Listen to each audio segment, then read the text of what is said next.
With the global sports industry now a multi-billion-dollar sector, Nigeria stands at a crossroad ripe with untapped potential, but faced with systemic challenges. The National Sports Commission is addressing core issues such as infrastructural investment, talent development, and policy innovation to create a more competitive, sustainable, and commercially viable sports ecosystem. But the question is, are these efforts enough to make the industry a global sports powerhouse in the medium to long term? Following the restructuring and reorganization of the Federal Ministry of Sports into the National Sports Commission by President Ahmed Bola Tinubu, aimed to professionalize and transform the Nigerian sports sector, stakeholders have opined this decision will lead to better policies in leadership and sponsorships that will complement government fundings. You're welcome on board to another episode on NESG TV. I'm Abiodun Obisesan, Strategic Communication Specialist from the Nigerian Comic Summit Group.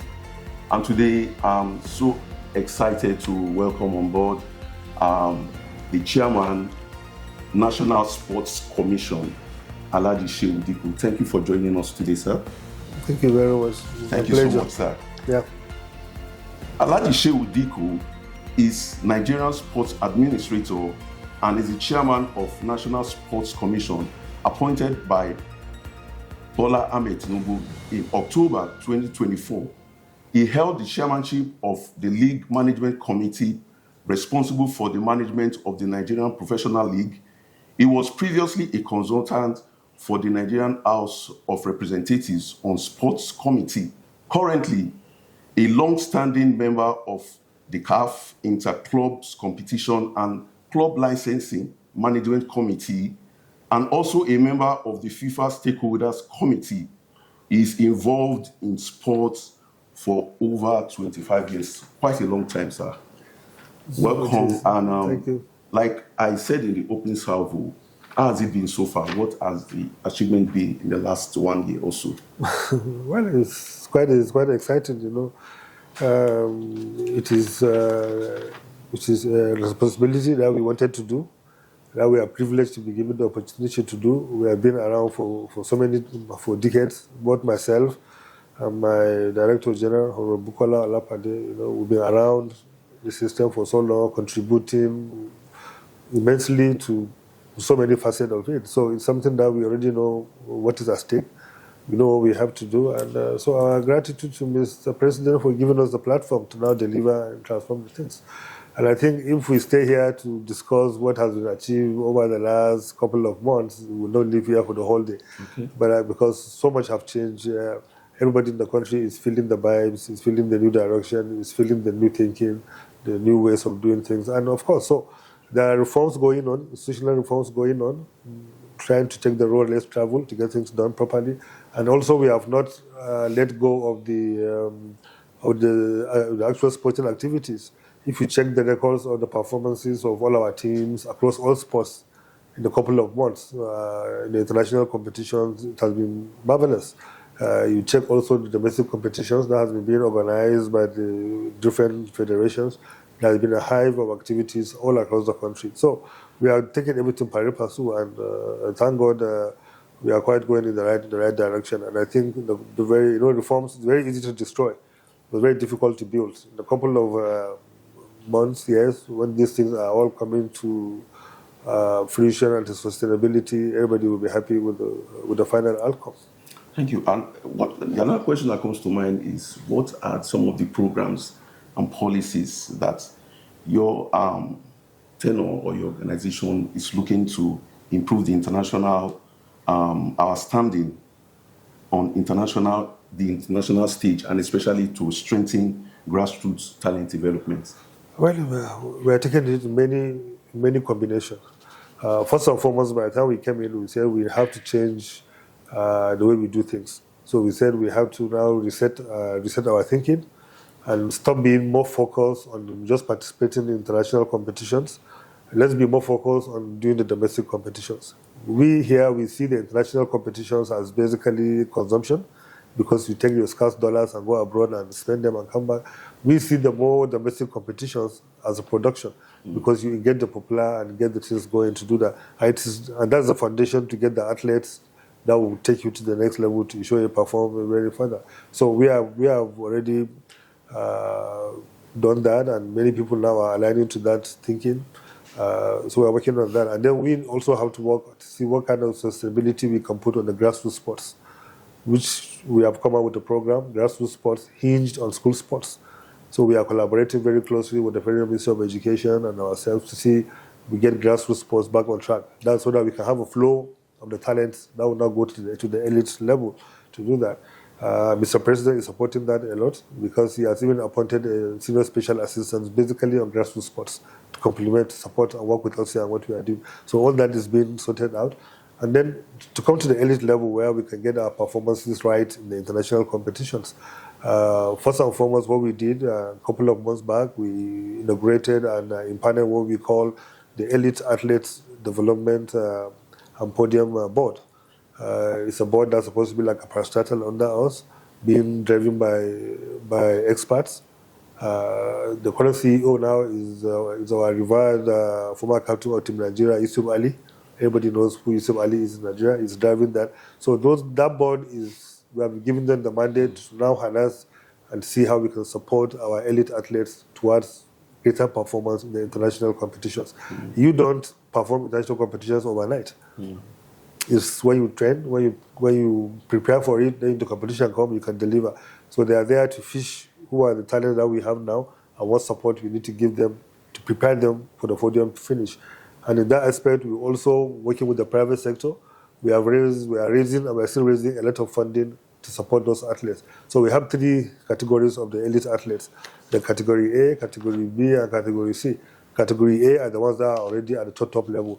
And those we have put them on the annual $20,000 grant to prepare for their performance. In category B are the ones that are closing out, going to the top level. They are $15,000 annual support and grant. We call it annual grant. And this funding are being raised for the private sector.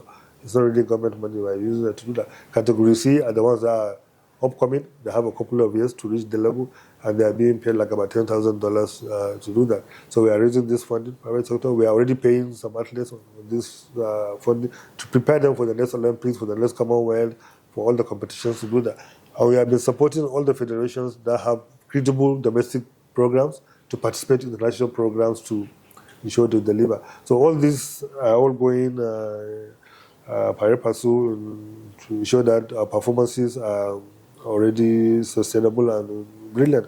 And also, if you look at the 2025 fiscal year, this budget appropriation for 2025, you see for the first time in our budget, Nigerian budget, we have created a budget line for Olympic preparations. There's a budget line for Commonwealth preparations, meaning that you don't have to wait till like 2028 when the next Olympics is coming and you start preparing 2 months to the Olympics. No, we start preparing today. So every year there's budget now to fund competitions, support international preparation towards that podium finish. The same thing with the Commonwealth Games, the same thing with the school sports. All these budget lines were never in the budget again. So we have budget for school sport, which is grassroots. It's already in the budget. We have budget for the Commonwealth, for the Olympic, and also for even talent identification to do that. So all these, as a government, we are doing that, and we are also inviting the private sector to join to support to do that. Everything is going right. Just last week, our weightlifters were in Mauritius. They blew everybody away. And so we are already seeing that we can get a medal in this area of sports, the next big tournaments to do that. Our badminton guys, both the para and the wrist, were blowing everybody in China. Our handball team were blowing everybody in Ghana.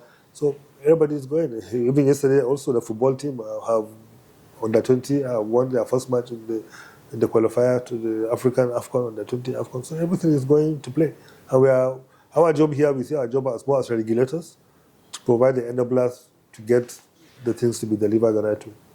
It's good you mentioned the youth because they are very pivotal to what we do as the NSE. Now, how is the NSE facilitating investments in sports facilities, academics, and training centers across Nigeria? Part of our core areas objective to deliver on the mandate of Mr. President, which is to create a sports economy in Nigeria, is also to see we provide the enablers to get the private sector to be involved. And also we see how we can work on our infrastructures to get them back on track. So the first thing we did, government have to lead the way, then the private sector will follow. You can't just go in the dark area and tell the private sector to jump in. If they see government doing what they have to do, then the private sector will jump in. So we have already engaged a lot of private sector in conversation, giving them the opportunities, telling them what needs to be done. Already we have people coming to say, okay, we are going to adopt your multipurpose hall.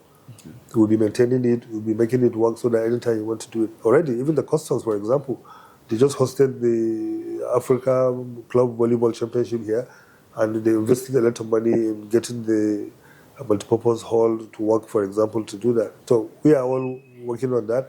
And we as a government now, the 2025 fiscal year, we are putting the right funding in the budget to now start fixing all the infrastructure across the country, the ones we can fix. So if we do that, then the private sector will come and join. We want to get the private sector to now start adopting the infrastructure. For example, we are having a conversation for a big private company to now adopt the main ball of the stadium under a naming rights arrangement, so that they will have the naming right, they will have the advertising right, and then they will bring the money to maintain it sustainably. To do that and make it available for people to develop. On the grassroots level, we have put provision to start building community centers, community sports centers, and stuff like that. We want to go to every community where we see a cluster of people and drop a small infrastructure there for sports. So we want to do a couple of that from our own side. Then we show a proof of concept. Then with that, we can go to private sector and say, look, see what we have done. Please adopt for this area. Adopt for this area. You can name it. You can name it yourself.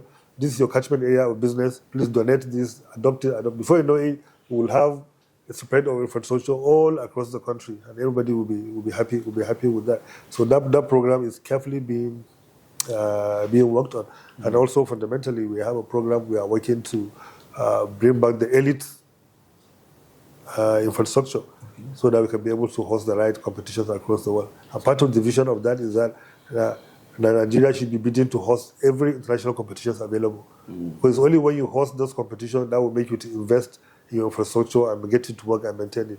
So so far we have already sent our expression of interest, for example, to host the Commonwealth Games, the Africa Games. We are asking all our federations to see what kind of competitions they can bring into the table to do that. So we use that as a roadmap to fix the infrastructure to get the private sector able to do that. We have hosted so far even the African traditional wrestling here in this stadium. We have the judo coming, we have the karate coming, we have the athletics, junior athletics coming all in Nigeria to do that. And then we want to work also with the subnationals to advise them, to make sure that they understand what they need to do with the infrastructure. So part of also the next board we are going to panel, in addition to the elite board for athletes development, is the National Sports Infrastructure Development and Management Board. So that will be a board, central body that will be managing the infrastructures and also liaising with the private sector and the subnational to make sure anywhere we are building a sports infrastructure is being built fit for purpose. If you do that, you create a process where you are building professionally aligned facilities that meet the purpose and then have sustainability, stuff like that. On a higher level, we are working with the international bodies to now come and start building what we call sports cities. So maybe we can discuss that as we move forward. Very laudable steps you have mentioned. The next question that comes to mind is about expanding the Nigeria sports economy. And I'll give you a good instance. If you look at the UEFA Champions League, the eyeballs on a particular match, we cannot say that about Nigerian league and some and other intersects. How can we improve this in order to attract sponsorship? The first thing is to identify the deficit. Yeah. What is making it difficult for us to have content for our sports to be able to sell? Because when you don't identify the deficit, then you don't know how to solve the problem. So if you roll back, what is the deficit in Nigeria? The deficit in Nigeria is that we don't have the production capabilities. The equipments are not there, the competence are not there. So For example, now, if you want to produce a single football match in Nigeria, right, to put it on TV, the production cost would be as much as 40 million naira, 50 million naira. Just one match. Do you know why? Because both the capabilities and the competence, that is the personnel, that you need to do the work are based probably in Lagos.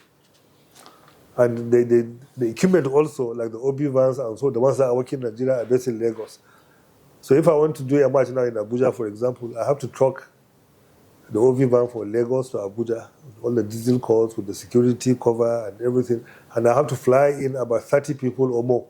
That will come the cameraman, the cable people, this, that, to do that. So even if you fly 30 people under the flight cost now, to and fro, give them hotel, give them food, give them allowance. That are not costs for the production. They are just logistic costs to do that. And then you drive the OV van to come down here. Maybe the diesel alone is 1.something million diesel you buy to come back and go back.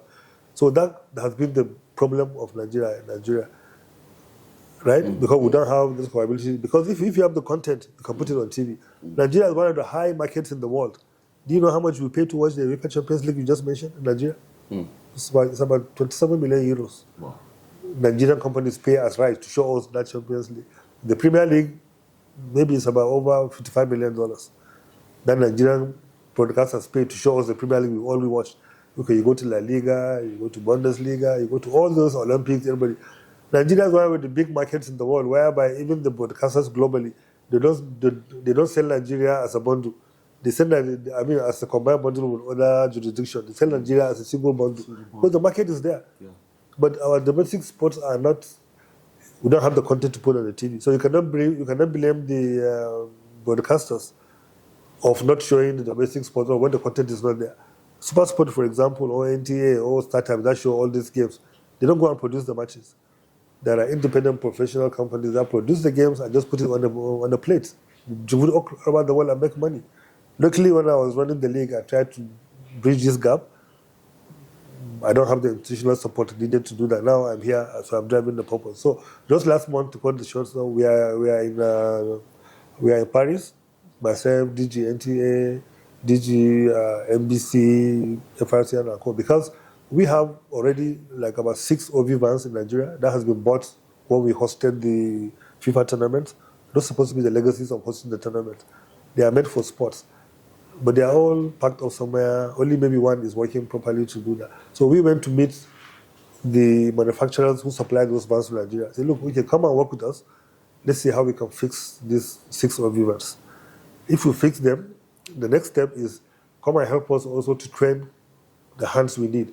Each zone of the country, we should have an array of professionals, expertise that can do camera, can do sound, can do whatever it is. You don't have to come from Lagos. So we can train people and give them that skill. Then they can go and be doing their business. Then only during sporting events we can call them and be part of it, right? So if you fix the vans, we put each van in the zone of the country. We can now train the people there also in the zones that can come out to do that. So every sport event can be covered. And the cost of production will be very minimal, can be affordable. Then we have the content. If you have the content, why do you put it? We have to create the platform. So Super Sport is there, NTA is there, everybody is there, advertisers is there, they can buy the content and the money is there. The foundation of every sports economy is media. It's broadcast. If the broadcast and the content is not there, the sponsors will not come because sponsors are putting money so they can be on the media. The sports develop, the fans get affinity to it because they see it on TV. So if you break that problem, which we are trying to do now, and also bringing back the International Broadcast Center, we have here in this stadium.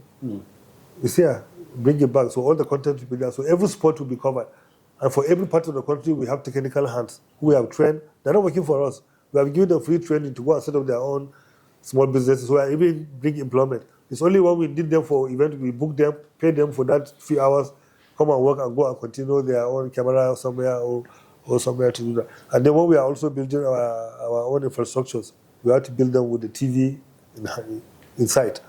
In the whole of Nigeria, only this Abuja stadium is built with the TV consideration. All the cables are. Any other stadium you go, you have to do cabling to cover a match and put generator and do. But Abuja is plug and play. So we are trying to carefully resolve that. And then also, we have to work also on legislation. That's why in our trip, we have the Nigerian Broadcasting Commission there, the NBC. because NBC have to make specific broadcast laws to protect and promote sports. All over the world they have it. And already we have it in Nigeria. I was part of the team in 2017 that worked with the NBC information that now drafted the sports broadcast laws. So now it's about enforcement. The laws are there. For example, we have a law in the NBC code, if you have checked it, that says you cannot show a foreign content of sports in Nigeria without showing domestic content. Oh, wow. If you buy the foreign content at X amount, you must buy the domestic content at X amount. Okay. You know, and also for the advertisers, you cannot advertise during broadcast of foreign content in the TV without advertising during domestic content. Yeah. So all those laws are there, but okay, what comes first? It's about chicken and egg. If you now go and take the broadcaster, okay, you can't show this program until you show domestic program. They will ask you, okay, why is it? Give me the content. So we have to now solve the content issue, and then we do that. And we are already getting there. And luckily, we can't thank the president enough. You know, President Bola Ahmed Tinubu, the GCFR, has been doing brilliant on that. The funding to start on this process has been included in my budget as the National Sports Commission. So I have a budget line to fix this overruns. I have a budget line to train people on that, because that's the foundation for sports economy. So myself and the commission and the NTA will work together to get that going. And then we have the private sector.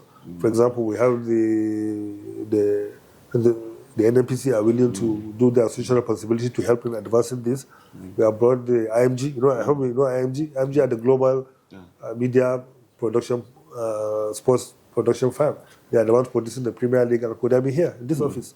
They'll be here in Nigeria. We are already working with them to come and help us with the training, with setting up and everything, and also bringing the new equipment. So already we have a program. It's a three-way. On the short term, we fix this our overruns and train people to start working. On the medium term, we see what kind of expansion we have to do to get this going. On the long term, we see how we can raise money to acquire the state-of-the-art equipment to replace the aging ones to do that. So when we resolve the production issue in Nigeria, our sports economy has jump-started. Good to go. Thank you very much for that response. Sorry, I'm taking too long to do that. No problem. You need to understand clearly what it's all about. It's a very technical situation. Yeah, thanks for giving us all the insights. Now, before my last question, let's talk about the welfare of athletes and funding and in the Nigerian. What are there robust government framework by the government and by extension the NESG to address some of these issues? Only robust framework there is you can make the money available. Okay. You know, you see, people, we have been in sport for long. There is hardly any way you can hold athletes' money, they will not shout. But it's only delayed payments. For example, the athletes' money will be approved today because it's a government process. It takes time for money to come in. So the athletes might not be paid at the time of the Olympic or the competition. So it will look like they are being owed, but they eventually will be paid. So we want to stop that gap by making sure we provide alternative sources of funding that will come into sports to complement what government is doing.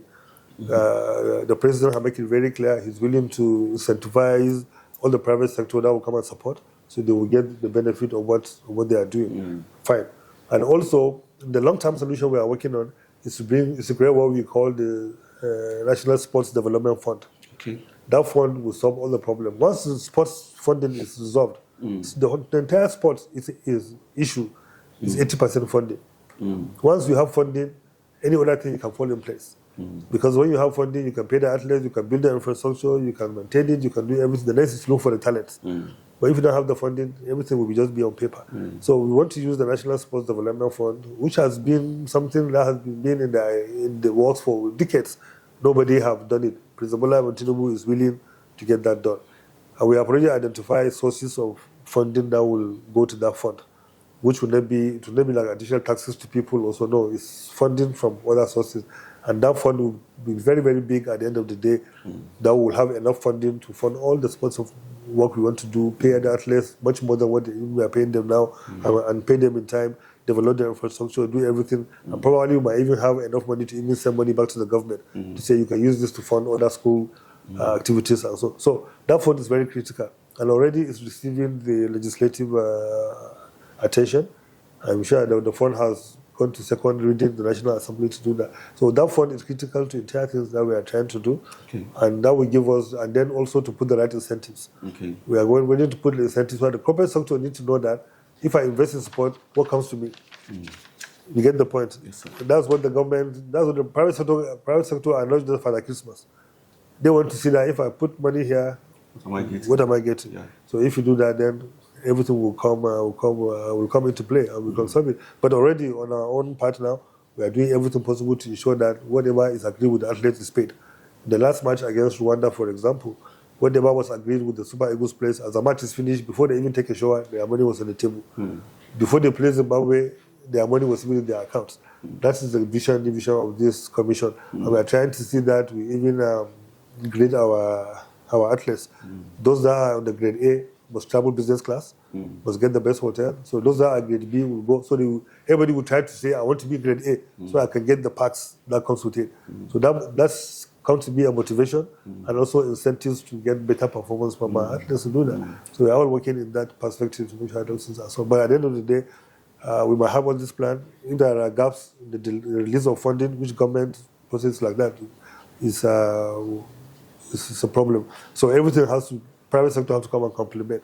The third board we are going to also set up, in addition to the elite board we have set up, in addition to the infrastructure board we want to set up, is the National Sports Marketing and Management Board also. Okay. That will be interfacing with the private sector and bringing in the funding directly into the sport, in addition to whatever the Sport Development Fund will do as well. Okay, on the final note, and good thing that you mentioned the Nigerian Super Eagles. Our qualification for the next Mundial is hanging by the ropes. And we are back to the proverbial calculator. We are calculating and trying to see how we can get in. What do you think are the issues? Some Nigerians are saying that when some of these players come to don the national colors, they don't give their best. Some are alluding to other issues. How do we get Nigeria to the next Mundial? Well, football, at the end unfortunately, there are over 200 countries in the world, and only 48 will go to the World Cup. So some people definitely have to miss. It's part of the way sports is. You can't win all the time, you can't do everything. Okay. But we are working with the NFF to give all the support that we need to do to make sure that we see how we can push as much as possible to qualify. Before we came on board, already we are in a very complicated situation, so we try to rescue the situation. Before we came on board, I think there was 4 games have been played, and we have only, out of 12 points, we have only 3. But now, when we came on board, two games, we have got 4. So at least there are some progression to do that. And fortunately for us, South Africa made the mistake of their lives. So at least that gives us a lifeline. So if that issue is resolved, the qualification is still back in our hands. We don't have to look at any calculator. We win our next 4 matches and we qualify. Good. So we just need to focus on getting the right result to do that. We are working very hard to make sure that we support the players and make sure they do what they have to do. I know, but sometimes people need to agree. Football, sports is about just having your day, having your luck. The match we play against Zimbabwe, for example, we could have scored 10, but we end up 1-1. On that match, we have 42 players in their box. 42 players into their box. We score only 1, and last minute they equalize. We play the entire game for 90 minutes. So luck at times also play, regardless of how much you prepare, play a significant role in that. But we are not giving up. We'll do all that we have to do. We'll give it all that we have to do. That's why Mr. President is supporting to set up what we call the 2020, the support group. So we'll keep pushing. It's still in our hands based on the South African mistake. So win our next 4 games, we'll be okay. So let's just pray when we come back, everything will be okay. That's why we are trying to see how we can fix our pitches and everything. Last few weeks I was in Europe, trying to get the best people who are the best pitch installers in the world to come and work and maybe fix Abuja pitch, fix some other pitches, because pitches is good. Our players play in the best pitch in the world. So when they come here, when you say they don't play well, no, because our pitches are not as good as where they play. But the people they play with, they normally play in Africa. So they are used to this kind of pitches here. So they don't care. But our players have it difficult to play in our pitches. Look at the match we play in Rwanda, because the pitch is super. There was no error. But when we come to play in Uyo, because the pitch is still, it's good, but not good enough the way our players are. Look at it. It's the opposition that were stable on the pitch. So we have to work to put the most class pitch in this. So we went out of our way I went to Europe to speak to the people that, for example, did the San Siro pitch, Real Madrid pitch, Villarreal pitch, most of the big pitches in the world. Those people are the ones that said, come and put this kind of pitch for me in Nigeria, and with a sustainable program for maintenance, and train my people to maintain it. When I met with some of the few players in Europe, and we discussed with the people, I said, we want to put this kind of pitch while you are training. They were so elated. Wow. Because if you give them this kind of pitch, everybody that come here will beat them 5-6. Sure. Because our players play in the top level, the best pitch in the world. So when they come here, it's a step down for them. So they find it difficult to adjust. Don't say they don't give their best. Pitch is very important in football to do that. Last week I was in Algeria. I commissioned the match between the semi-final match between Barkhane and the CS Constantine. It's a local stadium, but the pitch they have, they install the best pitch in the world. It's there, but it's a local. We have more than 50 stadiums in Nigeria that are better than that stadium, but we don't have a single stadium that have the kind of pitch they have there. And if people are watching that match, it was raining. Not a single drop of rain was made on the pitch of play. Not a single hole was the pitch of play in Algeria. Because it is, certainly it is those same people I spoke with, that also went to fix that pitch for them. Those are the kind of infrastructure we need to give our players so that when they come, they feel at home. And have the same kind of infrastructure that they play with, and then you see the best performance from them. To do that.